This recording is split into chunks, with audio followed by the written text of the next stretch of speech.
Since the spring, there has been very little public messaging about COVID. Even though the vaccines are much less effective in preventing transmission of the Omicron variant, Toronto Dr. Isaac Bogosh says this should not stop people from getting a third or even fourth shot. Again, these vaccines are phenomenal, and they really stand up and hold up even through time in terms of protecting people against severe illness, such as hospitalization and death. I mean, they do such a remarkable job in lowering the risk. But the numbers show only a minority of Canadians are getting third and fourth shots, and First Nations are no different. According to the Indigenous Services Canada website, only 38% of those 12 and older have received a third dose, compared to 89% who got the second one. ISC Chief Medical Officer Thomas Wong says this drops to about 10% for the fourth dose.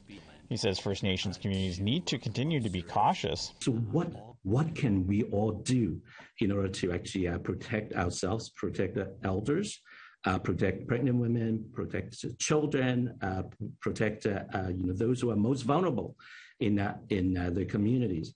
There are already existing tools that can be used, and one of them, is masking up. Bogosh says with almost no COVID restrictions in the provinces and territories, regular public messaging is now more essential than ever, and the federal government should be leading the way. Really sound public health messaging. We're obviously in an era where there's very few public health mitigation efforts in place, right? You don't need to wear a mask if you don't want to. Most of the country, most measures have been lifted. There's no capacity limits.